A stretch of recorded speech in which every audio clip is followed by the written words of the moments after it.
Hi everyone! In this video I'm going to show you what I've been doing in my Paul Rubens hot press watercolor sketchbook. I have had this sketchbook for about 2 or 3 years and I've never painted or drawn in it because I thought it was like way too precious. It's pink, as you can see, and I think it's 8.5 by 5, 5.5 by 8, something like that. And the paper is nice and smooth with just a little bit of tooth, so it's really great for colored pencils, which is what I did in this first page. And I did watercolor on top of it after. So a lot of people do the opposite. They'll do a lot of watercolor and finish off with colored pencils, or marker, finish off with the colored pencils, but I wanted to get my image down in a way that I could see it first, and I didn't mind if there'd be somewhat of a resist, which, because it's wax oil, based pencils, that's what it's going to do. If you watercolor on top of it, it will resist it. So I really liked the effect, and I'm going to do stuff like that more often because I don't really hear a whole lot of people talking about colored pencil first and watercolor after. I mean, if they're doing it, they're not talking about it. So this second one, let's see if I can get this whole thing in here. The rest of these are all spreads because obviously the first page is just half the book. So let's see.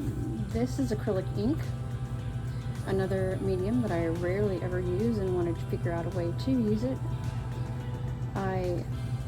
They have little droppers in the bottles, so you can just take the dropper with the ink in it and just go directly onto your canvas or your paper. The only weird thing about that is it's real, I guess it's meant to be kind of like messy, because there's no real precise way to draw with a dropper. But what I did was I just kind of blocked in a bunch of random scribbly ink base, and obviously it was red, and I did just like a background all over, and then I did her in the red, and then when that was dry, it was super textured, and I did blot it a little bit to get it flatter, but I went in with a black ballpoint pen and did all the main outlines, and then I watercolored again on top of that. So again, that makes it easier for me to see what I'm doing, and then I know the watercolor is going to obviously not move the waterproof ink and the acrylic ink.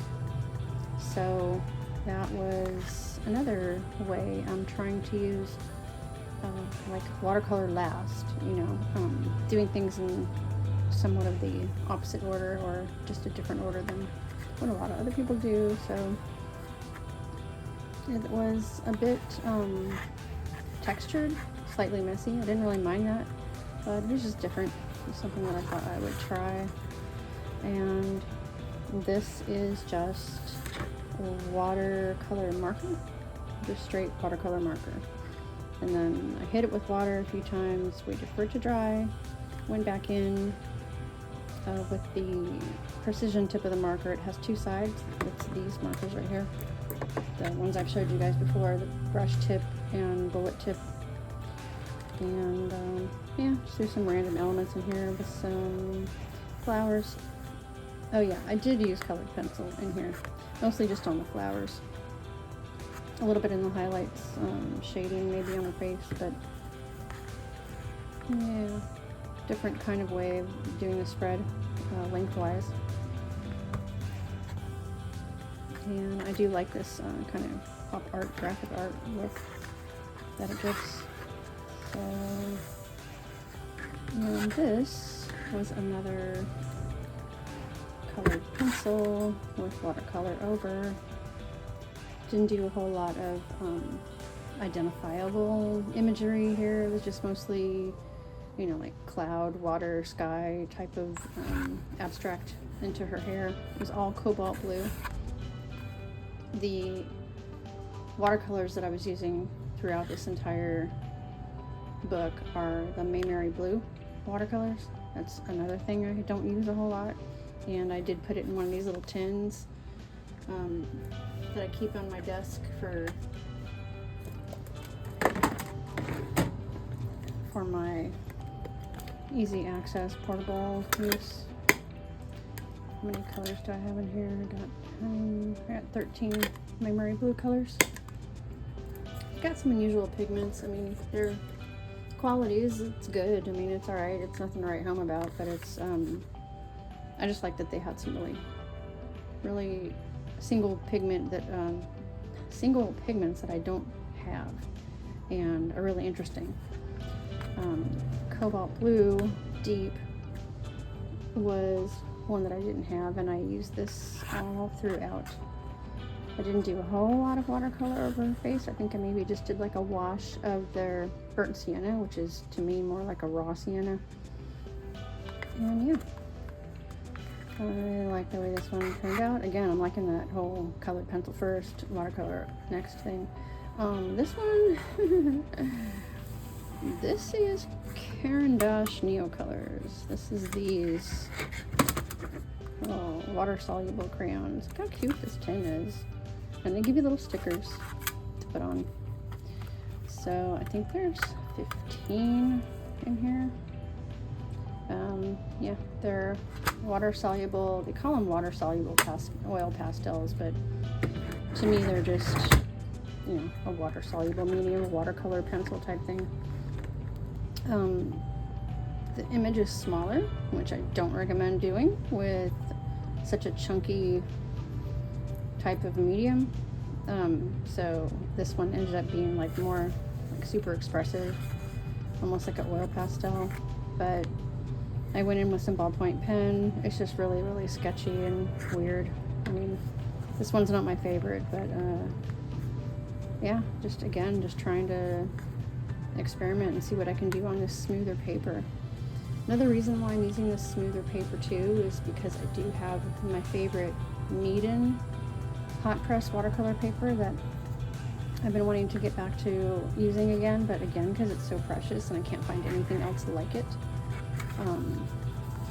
I just haven't been using it. But this paper is very similar to the Rubin hot press watercolor paper, so practicing in this so that I can work on the Rubin paper makes it so that I can get used to the texture of this paper first before I, you know, risk messing up my other paper. Let's see if I can make sure I get these in here right, because my editor will probably cut off some of this. This is the Neocolor again. So I made my image larger, I lightened the pressure, and it turned out a little bit more like it would if you were using a pencil. So this is, I think, just 4 colors, hardly any water. Some of the areas I left alone with no water, and then in some areas I just dropped water on a little bit of pigment and just let it blur. So yeah, I didn't use any pen in this other than maybe, yeah, not even in her highlights. Her highlights remained white from the paper, so I left them alone. Yeah, no pen or anything, just this is all the Neocolor. And this is the watercolor markers again, with a little bit of the Memory Blue neutral tint and phthalo turquoise mixed in the background for the sky. Yeah, stars. Not my favorite thing to draw freehand. I should have busted out a stencil or something, but you know, hey, it's just a sketchbook, and stars are one of those things that can make you feel like you can't draw if you try to do it freehand. But yeah, they're just kind of, you know, storybook looking, I guess you could call it. That's what I call it, when things look kind of sketchy and expressive and slightly messy, because that little storybook quality. Again, just all watercolor marker, the Winsor & Newton watercolor markers, and I did use a little bit of ballpoint pen in her eyes just to redefine the pupils, but this is just Oh, and then of course I used like a ton of white gel pen to fix the stars. And you know, add the little star dot details and whatever. But yeah, that is, they all are perforated too. So the only thing about this sketchbook is if you like mess up and you don't like what you do, you gotta tear it out, you might be ripping out the side that you like. So, you know, that's another reason why I haven't drawn it very ever. So yeah, I hope you guys like this little mini sketchbook tour. I will be doing another video with the meet-in paper really soon and doing a larger piece. I think it's a 10 by 15, so similar to 11 by 14 in size. I'm just figuring out how to shoot that because it's larger than what I usually do at my desk. So thank you very much for checking it out, and I'll see you guys soon.